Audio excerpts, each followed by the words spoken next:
I want to make it very clear in the beginning, I'm not anti-government.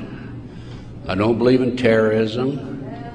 And I want to make it especially clear that there are a lot of good people in the FBI and the CIA, naval intelligence, army intelligence, military intelligence, NSA. Unfortunately, there are a few key people in key positions who have made a difference, a big difference, in what's happening in America today.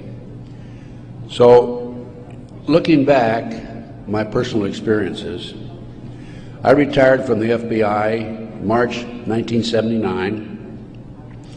At that time, I was in charge of the FBI Los Angeles Division. I had more than 700 personnel under my command.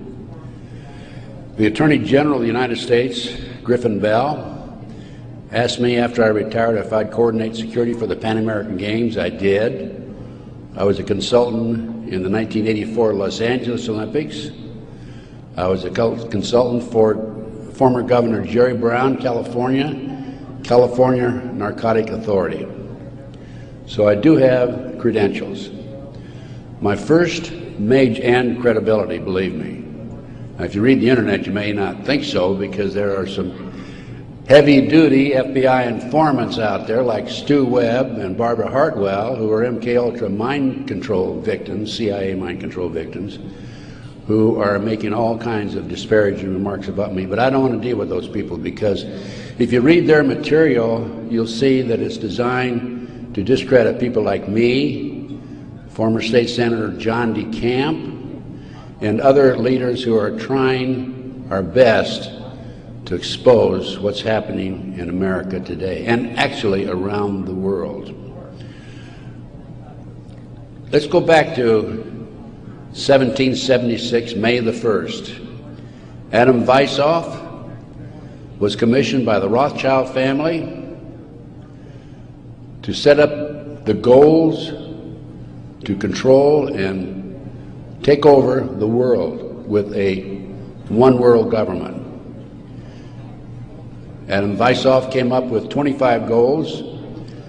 Among these goals were control the press, corrupt the youth through sex and drugs, elect our own people meaning the Illuminati, to key positions in all levels of the government, city, county, state, and federal.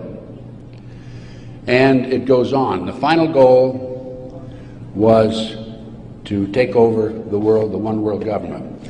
Information is very well documented by William Guy Carr in his magazine, his book, excuse me, Pawns in the Game. When I retired, I had no idea what was going on. I had no idea about the Illuminati. I had no idea about Adam Weishoff. However, my first major investigation when I returned from Puerto Rico was a Dr. Jeffrey R. McDonald case. He's a former Green Beret doctor who was convicted of murdering his wife and 2 children at Fort Bragg, February 17, 1970. He'd been tried and convicted and sentenced to 3 consecutive life sentences.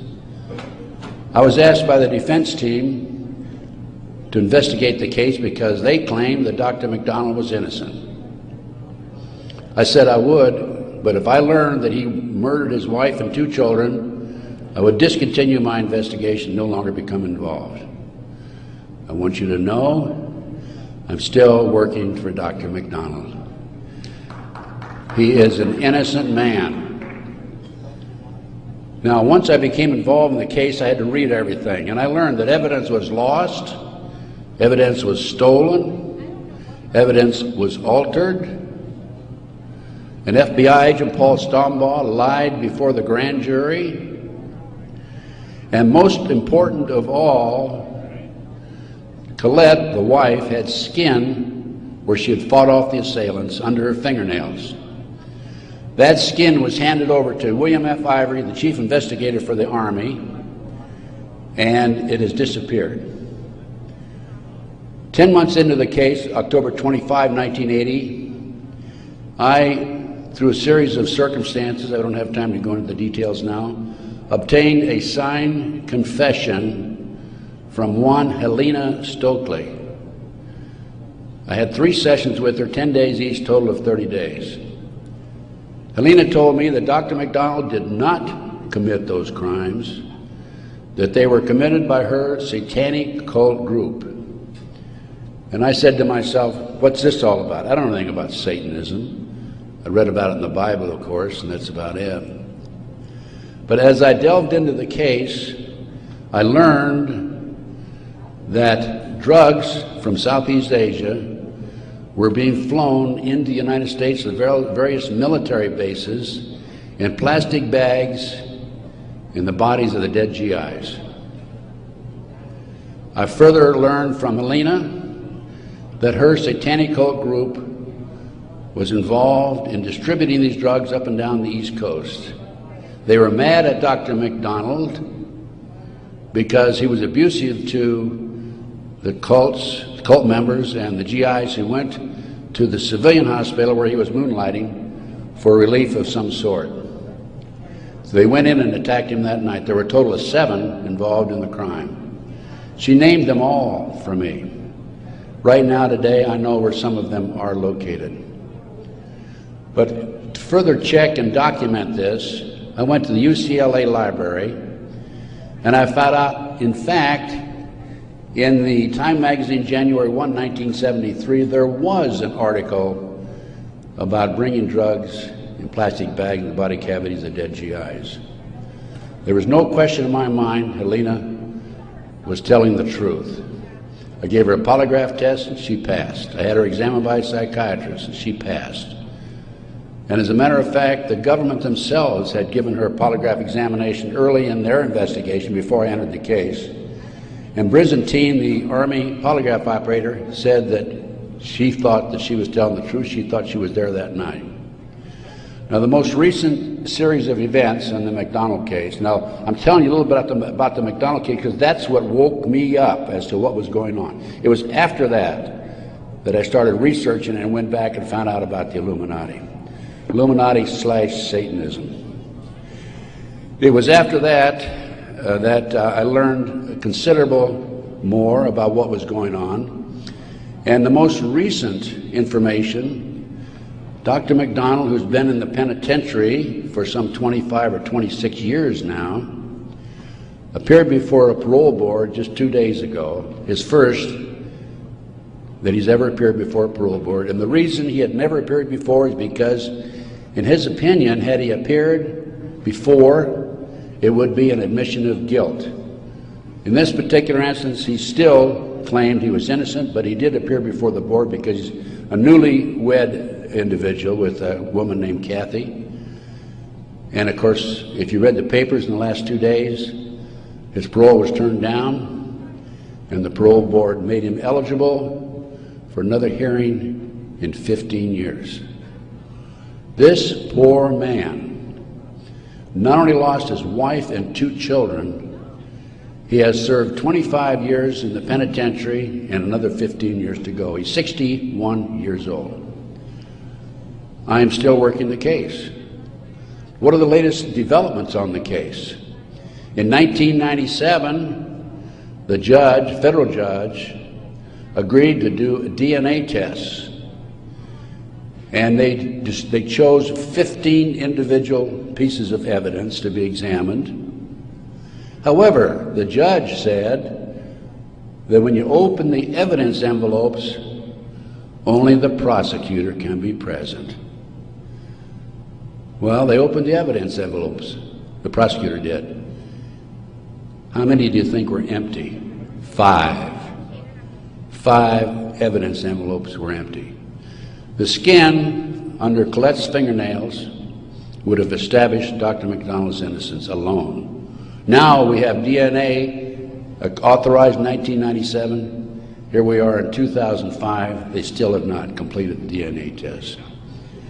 From the McDonald case, the next case I worked of a major consequence was the McMartin preschool case in Manhattan Beach, California.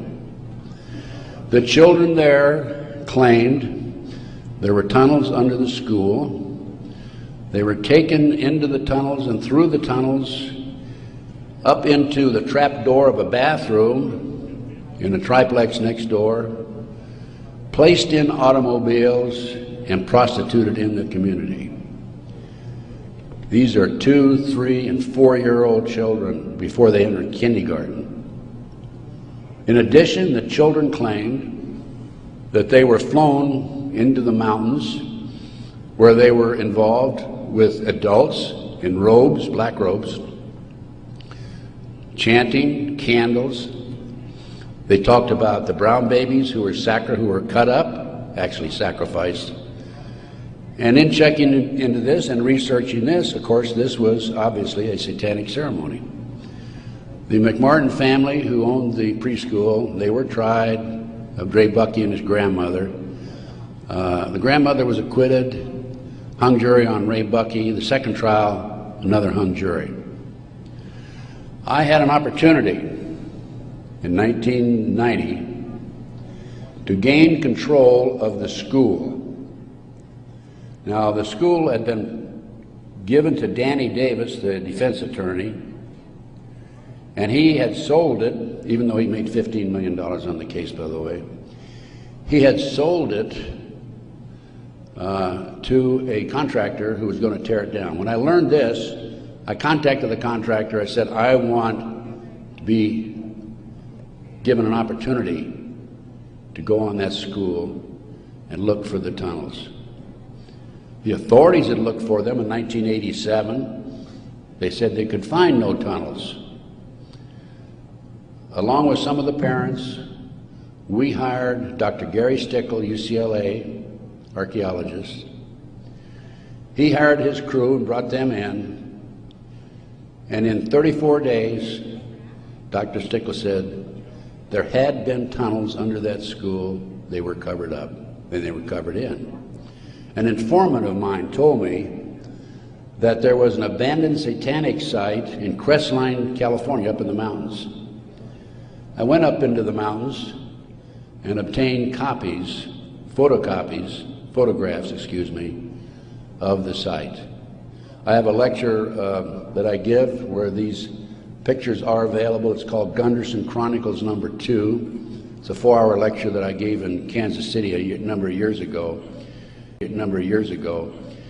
which shows this abandoned site and also pictures from the McMartin Tunnel school dig. From there, I became involved in another case, very frightening case, because I established, with the help of people like John DeCamp, former state senator in Nebraska, that we have in this country today a covert military criminal enterprise, government enterprise, primarily by U.S. military intelligence, that is operating full throttle, and everybody refuses to investigate it. In the Nebraska case, it's called the Franklin Cover-Up. This is the book here that John DeCamp wrote, by the way. It's all documented in there. And in that particular instance, they were taking children out of foster homes, orphanages, Boys Town, driving them from Omaha, Nebraska to Sioux City, Iowa, 184 miles away, placing them in private jets and flying them to Washington, D.C. for sex orgies with prominent people, including congressmen, senators, and certain people in the White House. It's well documented. I have personally talked to Paul Benassi. I had a 5-hour interview with him. It's a tape that's available. I don't have it with me here, but you can order it. I have a 5-hour interview with Paul that he gave me in 1993. Paul told me how he was used. He was part of the kidnapping crew and was used as a decoy when he was 10, 11, 12 years old in parks, shopping malls, to attract the children over near where the adults were in a car waiting for them. They'd throw them in the back seat, chloroform them, and make off with them. Paul also told me that these children Many of them become sex slaves. Many of them are used as toys. The boys, they call the boys toys. I don't know what they call the girls. But these degenerate, sick people, the men are more interested in the little boys than they are the girls for some reason. But it's all well documented. Paul drew the inside living quarters of the White House. Now, this information broke in about 1987. That's about right after I entered, just before I entered the case. I replaced a fellow named Gary Caradori, who was the investigator for a Nebraska Senate committee. Gary met the official photographer of the group, who had split from the group, defected, and agreed to take the pictures that this official photographer gave him, and they met in Chicago, agreed to take the pictures back to the committee. He flew out of Chicago in his private plane, a short distance out of Chicago. The plane exploded in midair, and his briefcase has never been found. He and his 11-year-old boy died. His briefcase has never been found. The rear seat of the airplane has never been found. I made every attempt possible to obtain possession of or control of that plane, because I wanted to examine it for bomb chemicals, particularly the back seat. It's no longer available. Nobody knows what happened to it. Gary Caradori was a civilian, yet it was taken to a military base for examination. A deputy sheriff was the first one on the scene. He saw the pictures. He started picking up the pictures. An FBI agent came along, took the pictures away from him, told him to keep his mouth shut. He started talking to a few people. A year later, his wife was murdered. He's no longer talking. This international child kidnapping ring, I later learned, was out of Washington, D.C. It was very active, and the organization is known as the Finders. And I have a report on the Finders back there. Everything I'm telling you is documented, by the way. The Finders has been established and operating throughout the 1960s up to the present time. It was exposed in 1987. They moved their operation to Wichita, Kansas, and they're operating right today in Wichita, Kansas. I have taken my report to the FBI a half a dozen times, demanded an investigation, and I have yet to be interviewed. So we have the Finders, we have the Franklin cover-up, which documents what I'm telling you. We have the pawns in the game. Pawns in the game is the Illuminati. This is the Illuminati/satanic movement in this country today. And the last thing I'm going to mention in the way of a book is why Johnny can't come home. Johnny Gosch was, September the 5th, 1982, a newspaper boy on a Sunday, and he was about to deliver his newspapers in West Des Moines, Iowa.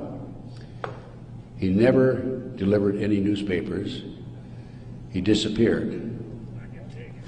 The mother, Noreen Gosch, was dumbfounded, didn't know what happened, demanded an investigation of the FBI and by the West Des Moines Police Department.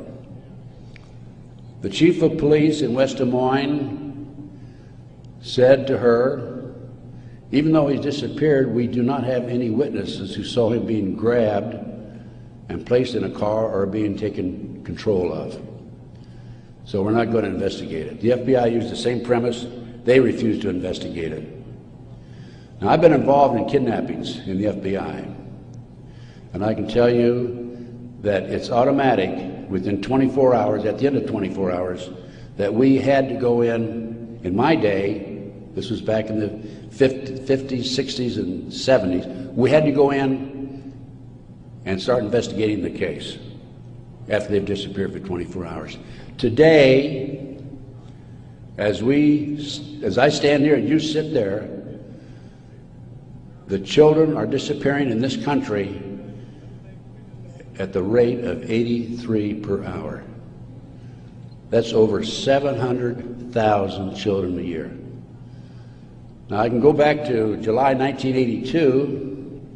The Reader's Digest claimed there were 100,000 children disappearing every year. There's another statistic that I find very interesting, and that is that it is estimated 2,500 children are kidnapped and murdered in this country every year. That's an unbelievable figure. Yet, the FBI refuses to investigate it. Now, after the Nebraska case, and part of the Nebraska case, most recently, we have a young man named Jeff Gannon, who has appeared in the White House using a fraudulent press pass. This has happened within the last month. Certain people in the White House were questioning him and were suspicious of him because when he would engage in a press conference with the president, President Bush, he was asking what they call soft questions. Soft questions meaning the president would have an answer for them, he'd look good. Somebody started checking into his background. They learned that he was actually an individual named Jim Guckert. This is all on the internet, by the way. And Guckert had a homosexual website. So Jeff Gannon is an alias of Jim Guckert.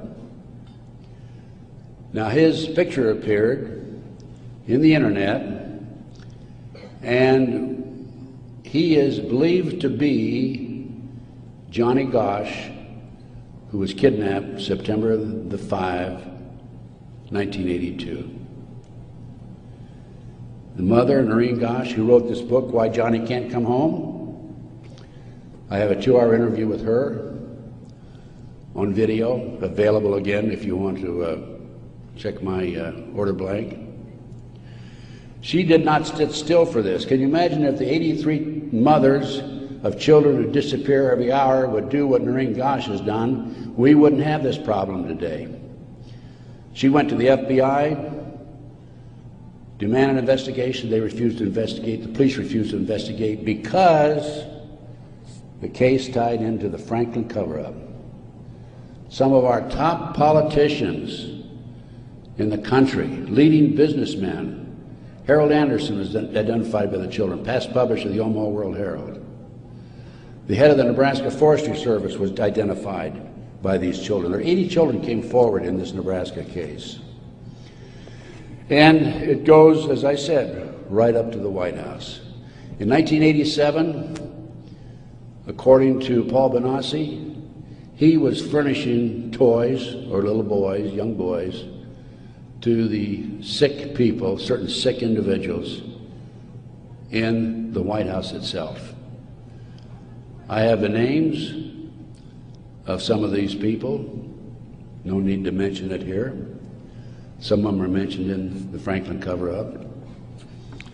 But it does appear that Jeff Gannon is, in fact, Johnny Gosch. Noreen Gosch, the mother, has looked at the pictures. She believes it's Johnny Gosch because he has a scar on his right cheek about the size of a nickel. It's white. Gannon has a scar there also. Little Johnny Gosch had a birthmark on his left chest about 8 inches long. From looking at pictures of Jeff Gannon on the internet, it appears that he had a birthmark at one time, and there's been an attempt to erase it. I personally talked to one of the youngsters who was involved in this network. I've talked to several of them. And he assures me that Jeff Gannon is, in fact, Johnny Gosch. Well, how did Johnny Gosch get from West Des Moines, Iowa, 12 years old, all the way with a phony press pass into the White House as of a few weeks ago? Well, what happened to Johnny is that he was transported from West Des Moines, Iowa to Sioux City. He was placed on a farm for 3 weeks, sexually molested. He was taken to the mountains in Colorado, placed in a cage in a house of some sort, or a cabin, and then later he was used as a sex slave. They didn't kill him, they didn't sacrifice him, although a number of these kids are sacrificed in satanic ceremonies. Now, he escaped with another young man. They stole a car, and in 1997, Johnny knocked on his mother's door at 2:30 in the morning, Noreen Gosh, and said he wanted to talk to her. He was there with another young boy. He came in, he told Noreen, he says, "Mother, I was kidnapped. I've been placed in a covert military CIA-controlled, mind-controlled project and used as a sex slave." He said, "I can't come forward at this time because they will kill me." And then he left. Noreen says that's the last time she talked to him, 1997. Now, several years after that, a girl named Burns, who was a producer for 2020, decided to do a story on the Johnny Gosch kidnapping and the Nebraska case. And she interviewed me. In fact, I spent 5 days with her, gave her the benefit of all my research, which is available to you folks also. And then she got a lead that Johnny was hiding out on an Indian reservation in northern Minnesota. She went there and flushed him out, and he basically went into hiding, and now he shows up at the White House. He was a mind control victim. If you don't know anything about MK Ultra mind control program, it came into this country through the German scientists after World War II. They were involved with the Nazis during the war and prior to World War II in developing robots and individuals to be used on command for anything that they wished, including assassinations and other nefarious activity. The MK Ultra program, CIA mind control program, was investigated by Congress in 1987. Congress said, CIA, you got to quit doing that. That's you're bad boys. And they said, we will quit. Don't kid yourself. It's very active today. There are people like Barbara Hartwell out there who are mind control victims. She's another one who's been bashing me. I must be doing a pretty good job because I wouldn't have these people criticizing me on the internet like they do. And of course, it doesn't bother me in the least. But going back to the Nebraska case and MK Ultra, a lot of this training took place at Offutt Air Force Base in Omaha, Nebraska, which was Strategic Air Command headquarters. You recall after 9/11, the president flew to, I think it was the south, someplace in Louisiana or New Orleans, and then he flew to Offutt Air Force Base in the afternoon of September the 11th, 01, and they had a party there that morning at 9:30 in the morning. He missed the party. He was sorry he missed the party. Warren Buffett was there, by the way. And the MK Ultra program has been very actively administered, not only at Offutt Air Force Base, at Fort Bragg, North Carolina, the place where Dr. McDonald's family was slaughtered in 1970.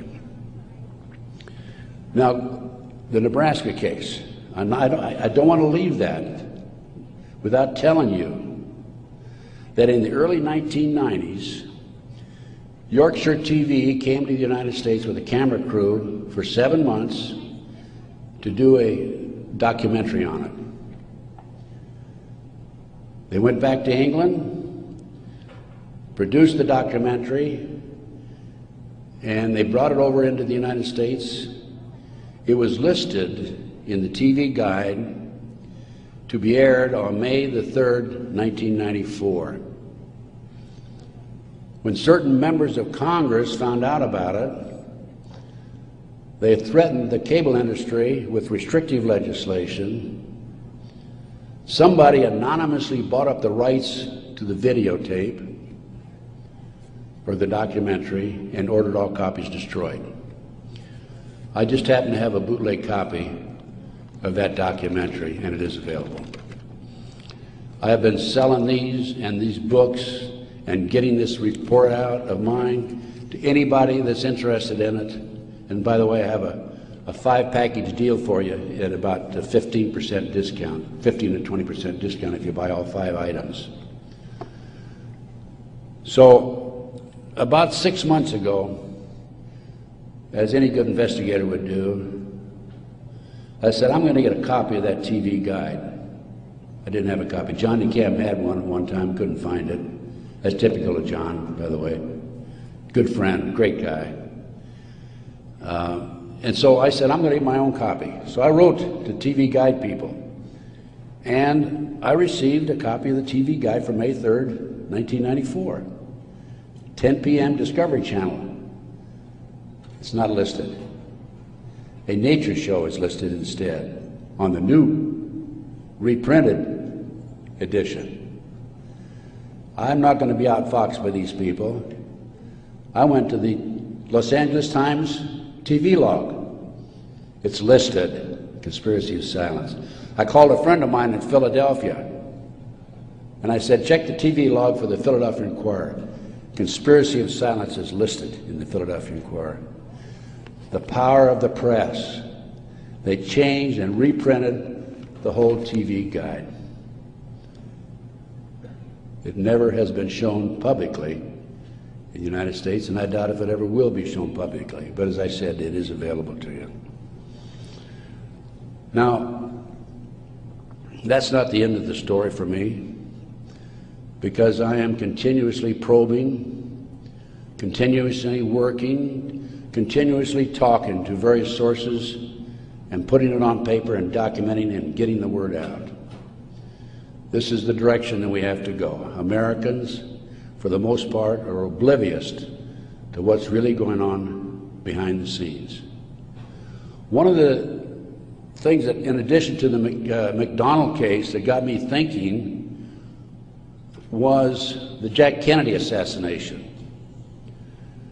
So I checked into that, and by the way, I used to be in charge of the FBI in Dallas, and also I was in charge in Los Angeles after Dallas. So in checking into the Jack Kennedy assassination, I learned, no question about it, that it was a joint hit by the CIA and the Chicago mob. Sam Giancana, head of the La Cosa Nostra in Chicago, 3 days before he was to testify before Congress, was shot and killed, murdered. This encouraged me to do some more checking into some of these national terrorist acts that have taken place and other cover-ups in the United States. I interviewed the naval intelligence officer who on December 4th, 1941, received information that the Japanese were going to bomb Pearl Harbor. We had broken the secret code of the Japanese. He told me personally, on December the 4th, he gave it to his superiors. They passed it up the line. After Pearl Harbor, he was subpoenaed to testify before Congress. His boss called him in and said, don't worry about it, don't respond to the subpoena. Someday you'll know why. He never did testify before Congress. And he recently passed on, by the way. So we have not only a cover-up in these other areas, but looking at the national picture, Pearl Harbor. And look at Waco. The military was involved in destroying and shooting and killing, and also the FBI, women and children in Waco. They used tanks, military tanks, in violation of posse comitatus, which is a law that says the military cannot be used to enforce a civilian population. They got away with it. There's an interesting story. I did some research on Waco. As I've told you, I've done a lot of research. And in many instances, I've not only been there, I've done that, and I've been on the scene. I've spent most of my retirement money investigating these matters, including Oklahoma City, and I'll go into that in just a minute, 911 and so forth. But in Waco, there were 4 BATF agents who were shot and killed. Some of the Branch Davidians were tried, sentenced for these, quote, murders, and are serving prison terms today, probably for life. In researching the 4 BATF agents who were shot, I learned every one of them was shot in the head. Now, for those of you who have been in the military, that's a sniper shot, no question about it. One of them, the bullet, the trajectory of the bullet was from above, down through his lip, and into his body, probably from a helicopter. It's interesting to note that these 4 men, BATF agents, at one time were all bodyguards for former President Bill Clinton. That was Waco. Ruby Ridge. Randy Weaver was set up by a BATF, Bureau of Alcohol, Tobacco and Firearms, informant. He bought a shotgun that was about 1/4 of an inch too short by law. They arrested him and served him with a warrant. He refused to appear before the courts, and they sent an army after him. Horiuchi, the FBI sharpshooter, shot and killed his wife while she was standing in the doorway. He used to brag about it, what a great shot he was. Another instance where they tried to railroad a good, loyal American who fell in a trap.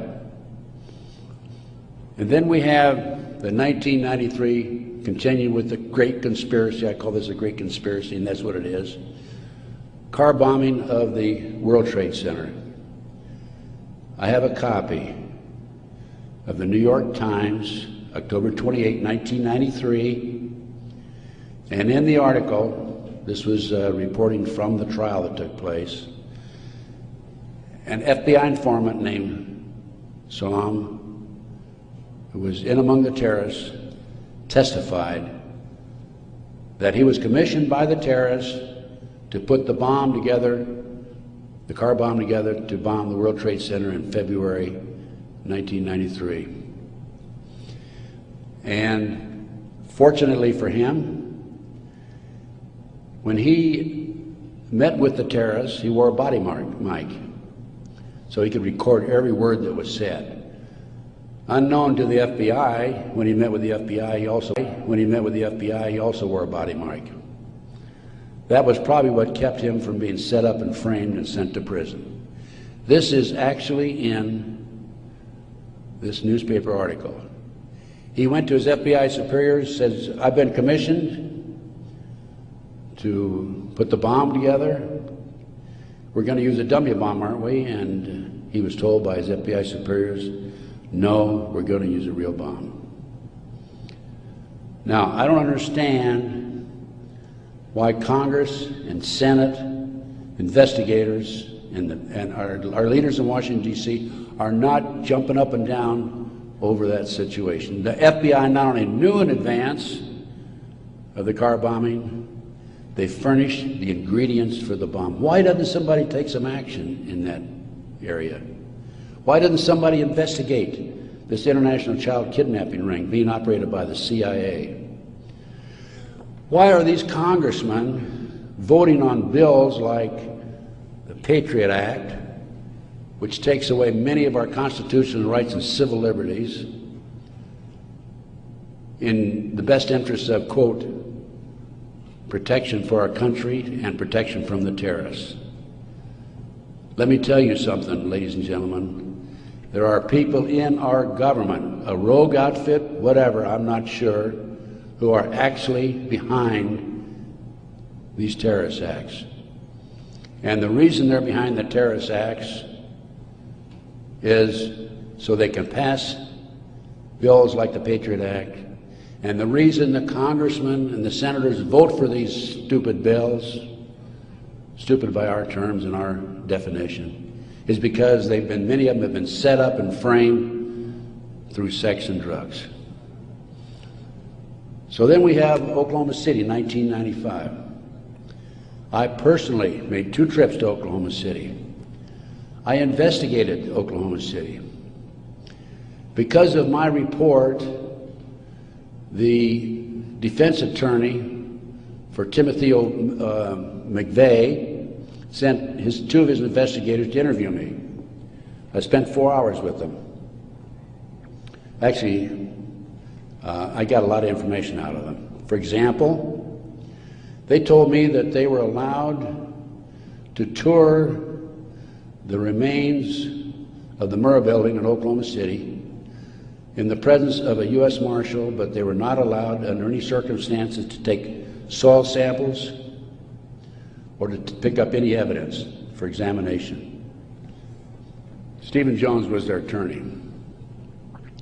I heard that they were going to tear down the building. Now, you can trace bombs through what they call the taggants, the chemicals. When I heard this, I called John DeCamp. I said, John, we've got to prevent that building from coming down. And I actually called an outfit in Chicago, the Pat Kennedy Group, who were specialists in examining evidence of this type. And John called McVeigh's attorney, Jones, and because John had a client he was representing who was involved in the case, Jones said, I'll handle the paper, we'll have a hearing, we will prevent that building from coming down. The next thing we heard, the building was coming down. John called Jones, what's going on? And he had no good answer for it. That was evidence. I've been at many a crime scene, and it is critical that the evidence be preserved. That was a huge cover-up. McVeigh wrote a letter to his sister. McVeigh was in Special Forces. The government says, military says, oh no, he flunked out. He didn't flunk out. He was recruited out of Special Forces, according to him, a letter he wrote to his sister, to be trained to be a CIA assassin and also to work for the CIA international drug operation, both against the competition and for the CIA pro-drug people. McVeigh was, in my opinion, an MK-Ultra mind control victim. He was visited in prison in Oklahoma and in Colorado by Dr. Jolly West. This was secret, by the way. I happened to find out because I made some phone calls to the right people. Jolly West was one of the foremost leaders, along with Sidney Gottlieb, in the CIA's MK-Ultra mind control operation. Why would somebody like Jolly West go interview McVeigh, not only in Oklahoma but also in Colorado during the trial? Because he was a mind control victim himself. At one time, it was reported, I think in the U.S. News and World Report, that McVeigh had a microchip in his buttocks. Our military reportedly have been using microchips to keep track of their soldiers. The bomb in the truck allegedly was a fertilizer bomb. The government first announced that it was a 1,500-pound bomb and then a 2,500-pound bomb, and I think it ended up being 4,800 pounds. That bomb that was in the truck destroyed half the building. A 4,800-pound fertilizer bomb, ammonia nitrate fertilizer bomb, dissipates and did not have the potential, the possibility of destroying that much of the building. After the Oklahoma City bomb went off, I had a call from a friend of mine, Michael Riconosciuto. For those of you who are making notes, look up in the internet, R-I-C-O-N-O-S-C-I-U-T-O. Michael Riconosciuto. I've been working with Michael since the early 1980s, 82 is when I first met him. He was a CIA agent, operative for some 2 decades.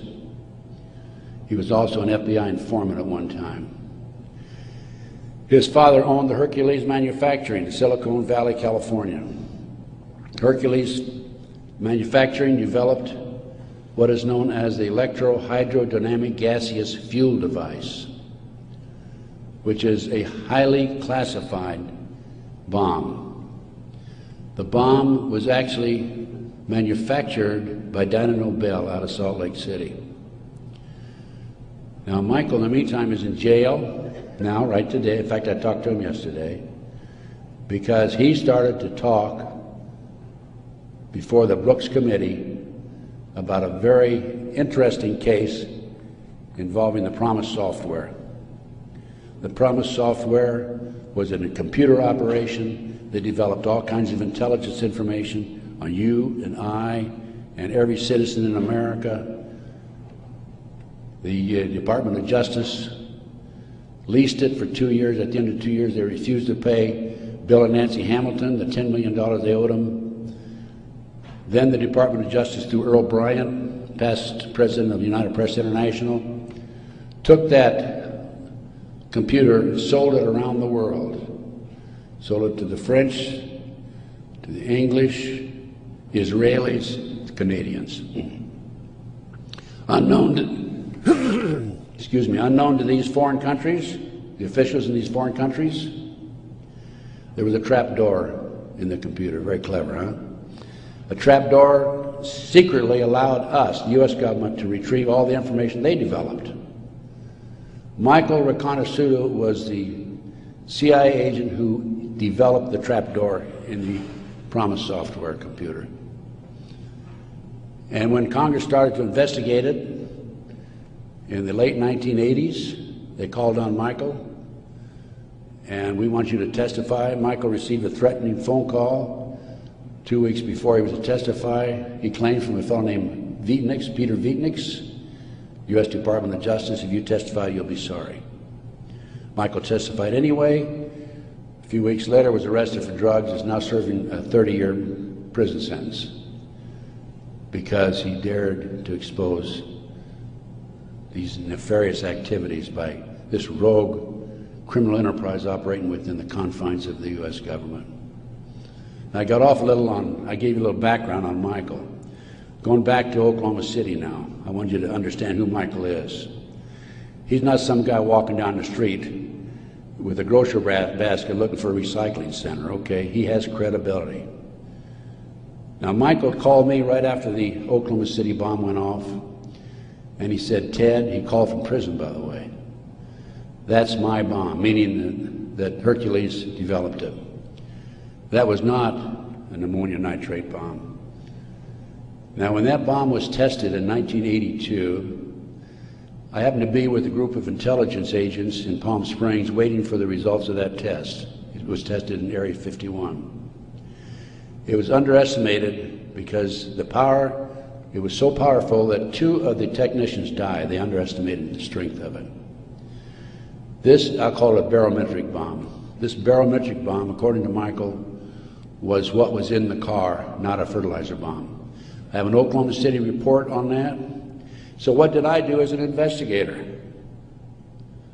Well, I went to the Pickaninny Arsenal in New Jersey, and I gave him the contract number, which I obtained through a science magazine. One of my associates actually did the research on that. And I gave the Picatinny Arsenal the contract number. This is public, available to the public, by the way. And the Picatinny Arsenal came back and said there's no such contract here, even though I had the contract number. By the way, that's documented in my report. And I went to Dyna Nobel, who I knew manufactured it. And they didn't even bother to respond. It's interesting to note that a Dyna Nobel expert witness testified at the grand jury when they indicted McVeigh. In September of 1995, some 5 or 6 months after the 19th of April, 1995, Oklahoma City, In September, there was I lost my train of thought there for a minute.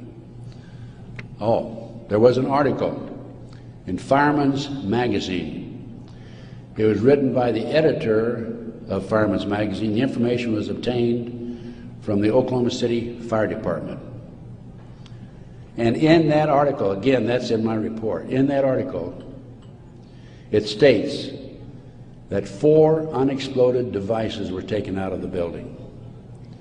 When people were in the building after the bombing, dying, they discontinued the rescue efforts for some 5 hours while they carried out a bunch of government files, men in blue suits of some sort, sweatsuits.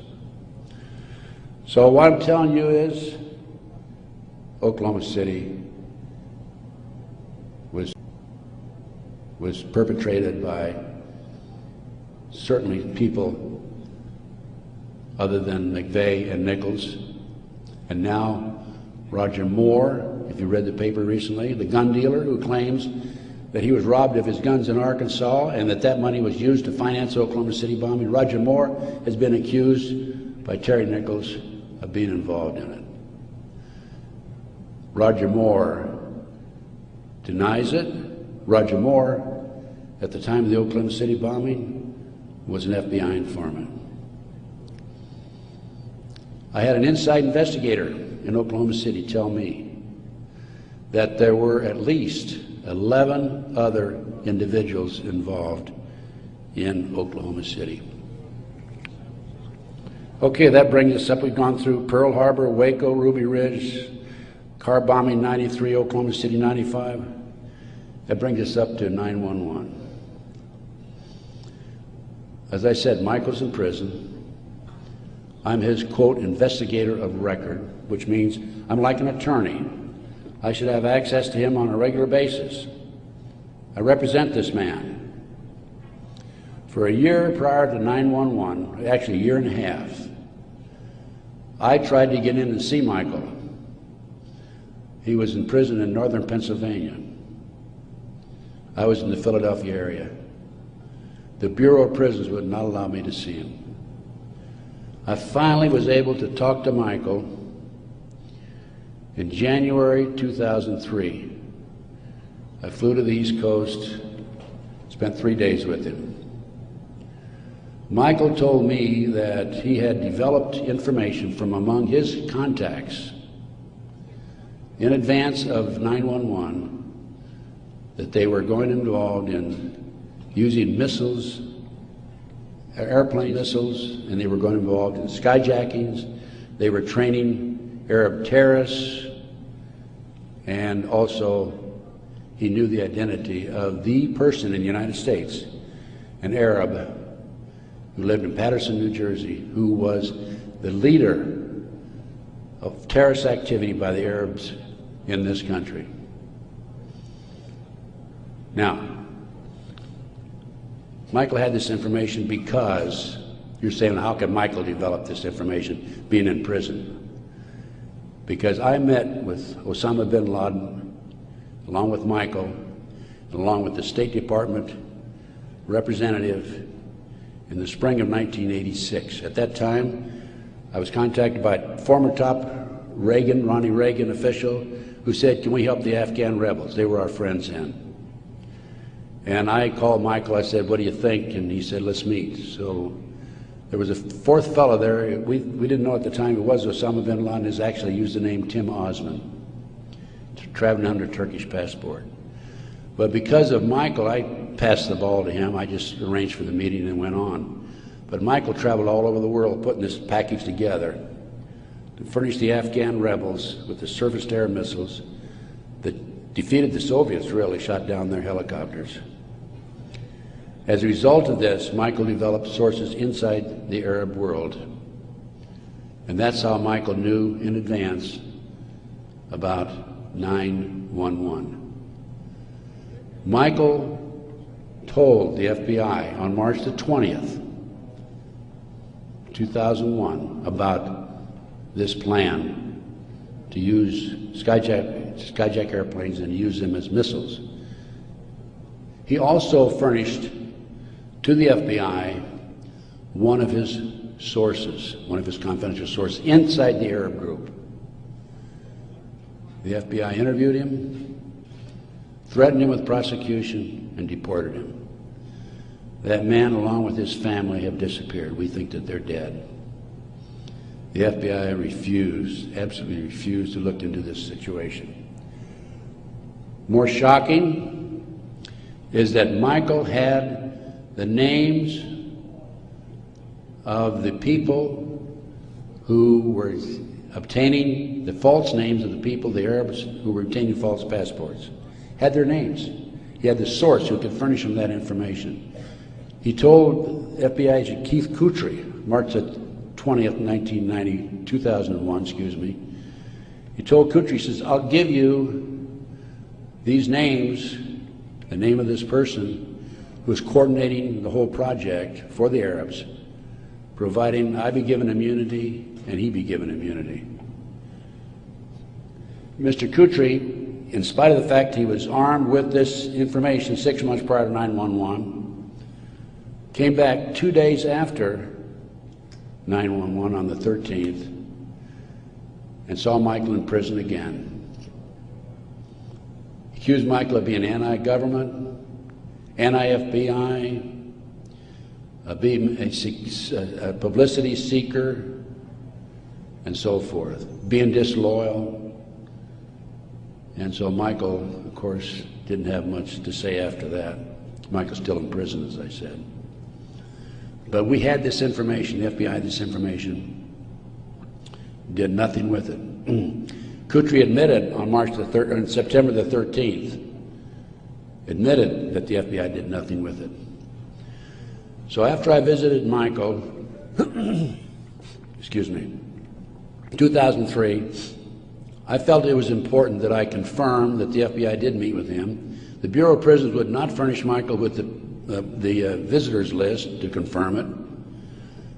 And so I started writing letters to the FBI through Senator George Allen. Oh, thank you.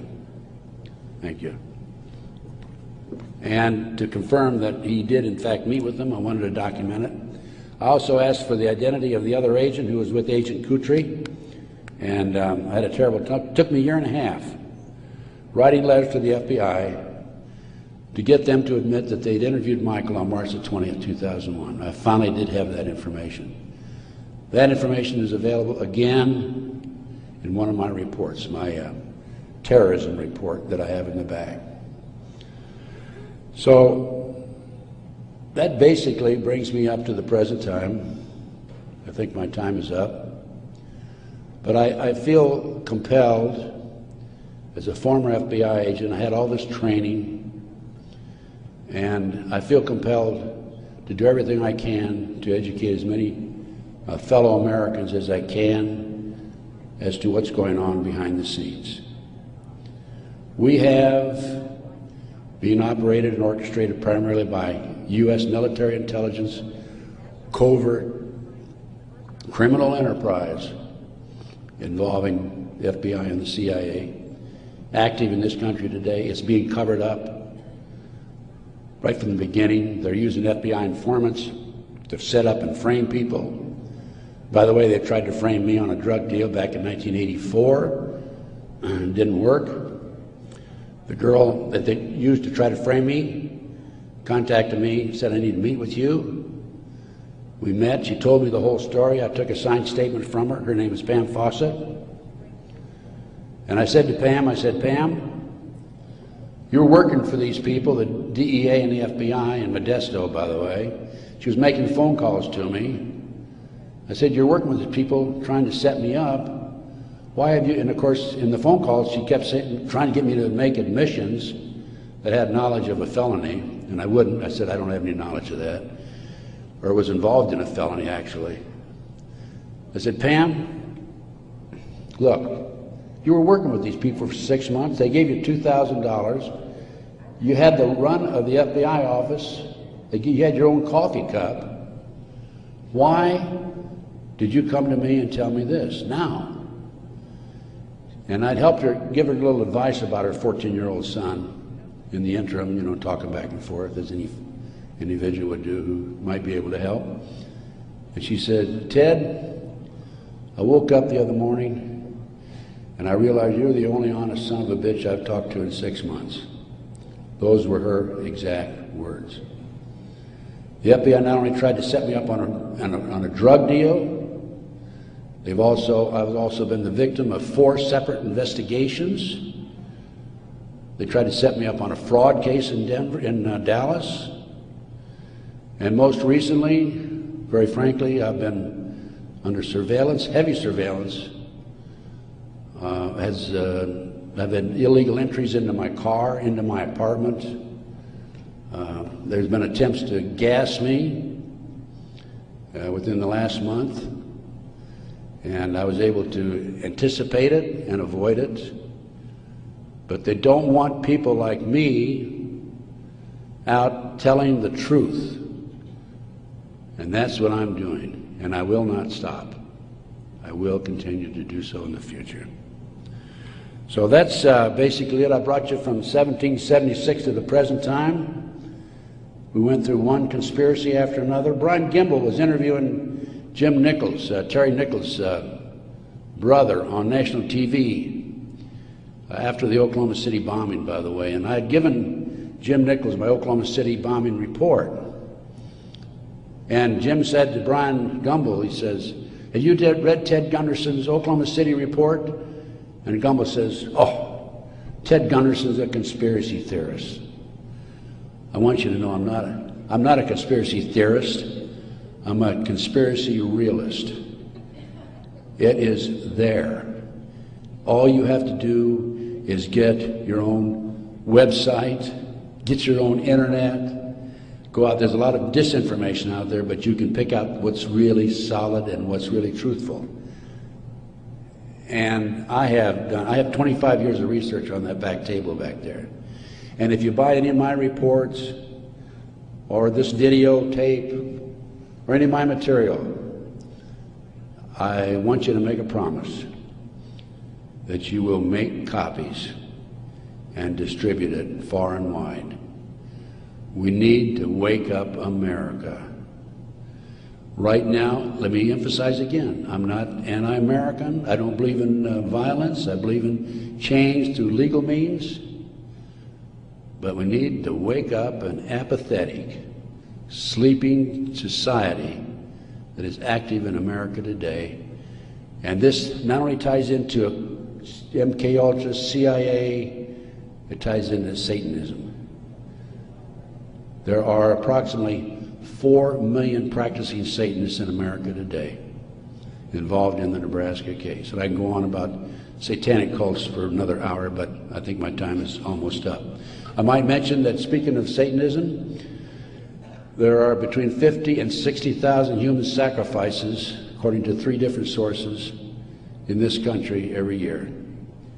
The satanic cults operate secretly. The satanic cults are, along with our covert criminal enterprise within the government, a serious threat to our society. And I thank you very much.